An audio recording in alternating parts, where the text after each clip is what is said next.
जी जी जी। बहुत बुरा हुआ। अरे क्या हुआ? बहुत बुरा हुआ, खुदा खैर करे। बस सब खैरियत है ना? अल्लाह करे कि खैरियत ही हो। राहील को पुलिस पकड़ के ले गई है। राहील को पुलिस पकड़ कर ले गई? लेकिन अब्बा क्यों, क्या हुआ है?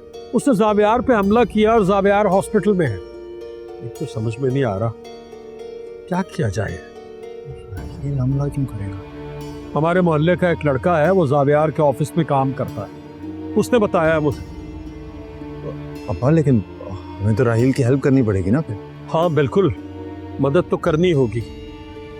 तुम लोग एक काम करो, तुम दोनों अमरीन के पास जाओ, वो घर पे अकेली होगी। हम पुलिस स्टेशन चलते हैं, ठीक है? हाँ लेकिन अब्बा आई थिंक कि अमरीन को आपको पहले कॉल कर लेनी चाहिए। हो सकता है वो ऑलरेडी निकल चुकी हो पुलिस स्टेशन के लिए।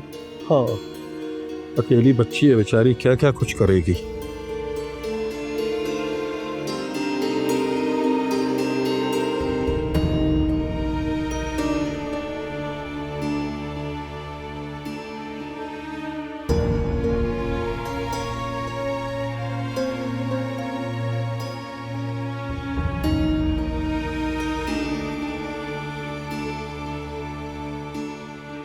उसका नंबर नहीं मिल रहा।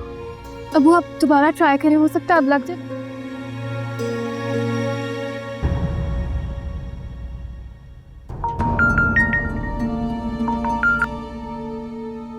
हेलो, अस्सलाम वालेकुम मुश्ताक अंकल। मैं भी आप ही को कॉल करने वाली थी। अंकल राहील को पुलिस ले गई है, मुझे लगता है मुझे पुलिस स्टेशन जाना चाहिए। देखो, तुम घर पे ही रहना, तुम पुलिस स्टेशन मत जाना।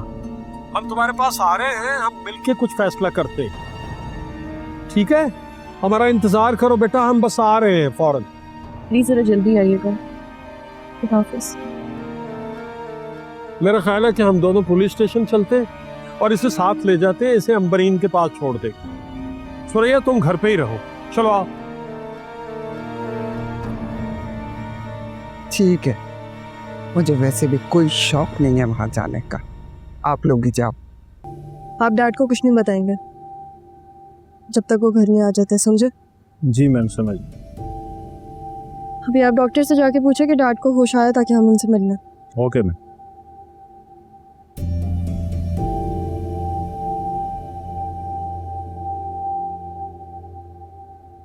आना भी किया था उसे मैंने, पता नहीं क्या ये नई मुसीबत मेरे सर पर डाल दी है।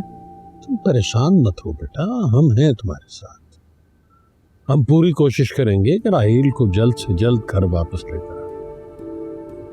कोशिश तो मैं भी कर लूंगी, लेकिन देखो, तुम अपने आप को अकेला मत समझो, तुम अकेली नहीं हो, हम सब हैं तुम्हारे साथ। और फिर तुमने हम पर एहसान किया हुआ है और हम उस एहसान को कभी नहीं भूल सकते। जैन को तुम ही छुड़वा कर आई थी ना, तो हम ये बात कैसे भूल सकते हैं? खुद बस अल्लाह करे कि उनको ज्यादा चोट ना आई, वो ठीक हो। अल्लाह खैर करेगा, मामला इतना बिगड़ा नहीं है। आप प्लीज क्या हॉस्पिटल जाके चेक कर सकते हो ठीक है कि नहीं? तुम्हारा भाई इस वक्त हवालात में है, उसकी कोई फिक्र है तुम्हें? हाँ, और उसकी ये हालत हमारी बीवी की वजह से ही हुई है। उसी की वजह से हमारे घर के ये हालात हुए हैं। मेरा उससे कोई ताल्लुक नहीं। सब कहने की बात है सर। मनाने तुम ही आई थी ना मुझे, मेरा तो कोई इरादा नहीं था मानने का। हाँ, मुझसे बहुत बड़ी गलती हो गई है। कहीं तो अपना रिश्ता बचाने थी, लेकिन बचाना तो अपना कैरेक्टर चाहिए था, जो कि नहीं बच पाया। तुम्हारे किरदार को कुछ नहीं हुआ, ये तुम भी जानती हो और मैं भी। आप तुम्हारे शौहर की आंखों पर अगर पट्टी बंधी है तो उसका कुछ नहीं कर सकता। ना, वो पट्टी मेरी वजह से बंदी थी ना। मैंने नहीं बांधी, मैं जिम्मेदार नहीं हूँ उसका। नहीं तो मैं हूँ। देखो, इस बहस, इस लड़ाई को कुछ हासिल तो होना नहीं है। क्या फायदा है इस वक्त ये सब कुछ करने का? कोशिश तो हमने ये करनी है कि हम राहील को वापस लेकर आए। जैन तुम जाओ, जाकर देखो कोई सिफारिश, कोई तरीका ऐसा जिससे उसे हम बाहर निकलवा सके।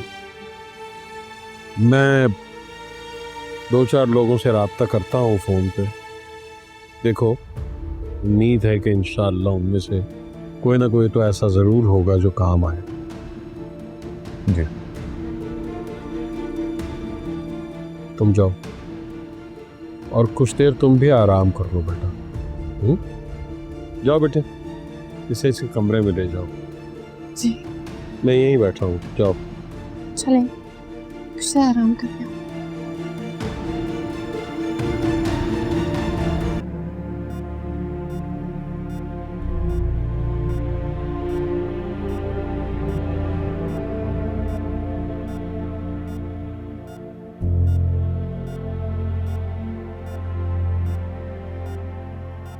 चिता,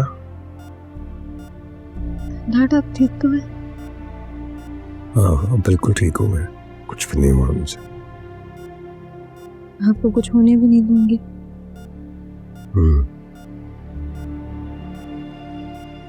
छोटी मोटी चोट आई है आपको, बस आज ट्रीटमेंट दो, आप कल हम घर जाएंगे। इंशाल्लाह। तब तक मैं यही हूँ। आपको कुछ चाहिए लिख रहा हूँ। नहीं नहीं नहीं, तुम जाओ घर जाओ, वो अब तो रुकेगा मेरे साथ। नहीं डैड, मैं आपको कैसे छोड़ के जा सकती हूँ, मैं यही हूँ आपके साथ। हम दोनों तो सारी जिंदगी एक साथ रहेंगे ना, है ना? लेकिन अभी बात मान लो मेरी, जाओ घर प्लीज। पक्का जाऊँ? पक्का पक्का।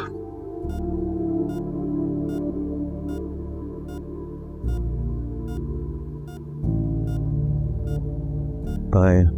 बाय।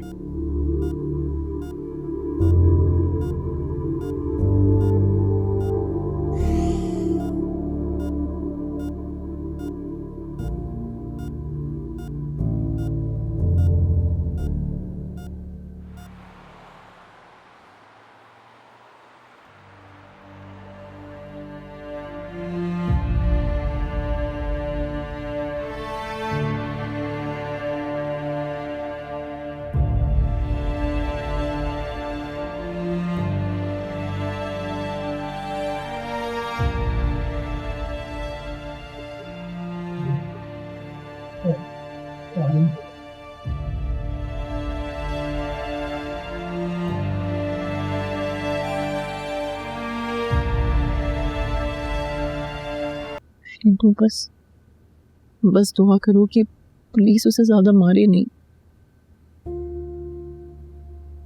काश मैं उसकी मुश्किल अपने कंधों पर ले सकती। ऐसा मत कहो, मुश्किल बहुत कड़ी चीज होती है। मोहब्बत से फिर भी कम कड़ी होगी। तुम मोहब्बत भी करती हो, परेशान भी होती हो, और फिर वक्त आने पे ऐसा अनजान बन जाती हो जैसे तुम्हारा कोई ताल्लुक नहीं है, ना ही मोहब्बत से और ना ही उससे। मुझे शायद किसी ने चुप की दुआ दी है। अंदर चाहे तूफान हो, बाहर सुकून होता है। तुम प्लीज अल्लाह से दुआ करो, प्लीज तुम दुआ करो कि अल्लाह ताला उसे तुम्हारा मुकद्दर बना दे। मुकद्दर में तो पता नहीं क्या है। देखो, तकदीर कभी कभार इंसान के खुद के हाथ में होती है, और अगर तकदीर तुम्हारे पास खुद चल कर आई है तो तुम अपने मुंह से ऐसी कोई बात ना निकालो कि जिसकी वजह से मोहब्बत का गला फिर से घुट जाए। यहाँ